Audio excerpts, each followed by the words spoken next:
കൂത്തുപറമ്പ് രക്തസാക്ഷി ദിനത്തിന്റെ ഭാഗമായി ഡിവൈഎഫ്ഐ ശ്രീകണ്ഠപുരം ബ്ലോക്ക് കമ്മിറ്റിയുടെ നേതൃത്വത്തിൽ കൂത്തുപറമ്പ് രക്തസാക്ഷി ദിനം ആചരിച്ചു. ചെങ്ങളായി മുക്കാടം മുതൽ ചെങ്ങളായി ടൗൺ വരെ അനുസ്മരണ റാലി നടന്നു. തുടർന്ന് ചെങ്ങളായി ടൗണിൽ നടന്ന പൊതുസമ്മേളനം ഡിവൈഎഫ്ഐ സംസ്ഥാന കമ്മിറ്റി അംഗം പി അനീഷ ഉദ്ഘാടനം ചെയ്തു. DYFI block secretary K Sreejith സ്വാഗതം പറഞ്ഞ പരിപാടിയിൽ കെ ജിതിൻ അധ്യക്ഷത വഹിച്ചു. M Velayudhan, O Shinoj, M Ajnas, Joel Thomas, Shreya K എന്നിവർ സംസാരിച്ചു. വയനാട്ടിലെ ചൂരൽമലയിലെ മനുഷ്യർക്ക് അന്നത്തെ ദുരന്തത്തിന്റെ ഭാഗമായി നഷ്ടപ്പെട്ടത് എനിക്കോ നിങ്ങൾക്കോ പറഞ്ഞു വെക്കാൻ വേണ്ടി പറ്റാത്ത നഷ്ടങ്ങളാണ്. ആ മനുഷ്യർക്ക് അവരുടെ ജീവിതത്തിൽ നഷ്ടപ്പെട്ട അവരുടെ പ്രിയപ്പെട്ട മനുഷ്യരുടെ ജീവൻ ഒഴിച്ച് അവർക്ക് നഷ്ടമായതെല്ലാം കേരളത്തിലെ ഇടതുപക്ഷ ഗവൺമെന്റ് വയനാട്ടിലെ ചൂരൽമലയിലെ മനുഷ്യർക്ക് തിരിച്ചു നൽകും.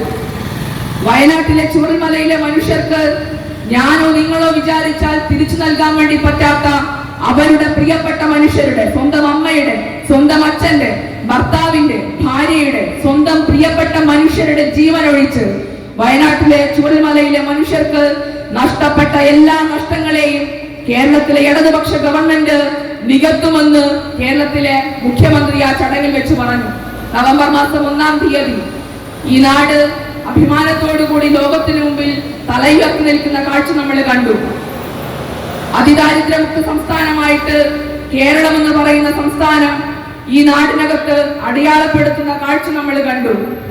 സമാനതകളില്ലാത്ത പ്രതിസന്ധികളെ ഒരു നാട് അഭിമുഖീകരിക്കുമ്പോൾ വയനാട് എന്താ ഇന്ത്യയിലല്ലേ, ഞങ്ങൾ എന്താ മനുഷ്യരല്ലേ എന്ന് ചോദിച്ച് ഈ നാടിനകത്ത് അവകാശ പോരാട്ടങ്ങള് സംഘടിപ്പിക്കേണ്ടി വന്ന മനുഷ്യരെ ഏത് നിലയിലും ഈ നാടിനകത്ത് ഈ ഗവൺമെന്റ് ചേർത്ത് പിടിക്കുമെന്നൊരു ഗവൺമെന്റ് പറയുമ്പോൾ എല്ലാ നിലയിലും സാമ്പത്തികമായി കേരളത്തിലെ ഇടതുപക്ഷ ഗവൺമെന്റിനെ വീർപ്പുമുട്ടിക്കാനുള്ള പ്രവർത്തനങ്ങൾ കേന്ദ്ര ഗവൺമെന്റ് മുന്നോട്ട് വെക്കുമ്പോൾ എല്ലാ ജാതിയിലും പെട്ട ആളുകൾക്ക് ഒരുപോലെ ചേർന്നിരിക്കാനുള്ള അവകാശമില്ലാതിരുന്ന ഒരു കാലത്ത് നിന്നും സ്വാമി വിവേകാനന്ദൻ ഭ്രാന്താലയം എന്ന് വിളിച്ച ഒരു നാടിന് പാടത്ത് പണിയെടുക്കുന്ന പണിയാളനോട് ആരടാ എന്ന് ചോദിക്കുമ്പോ കുനിഞ്ഞു നിന്നിട്ട് അടിയനെന്ന് മറുപടി പറഞ്ഞ ഒരു കാലം നമ്മുടെ നാടിനുണ്ടായിരുന്നു.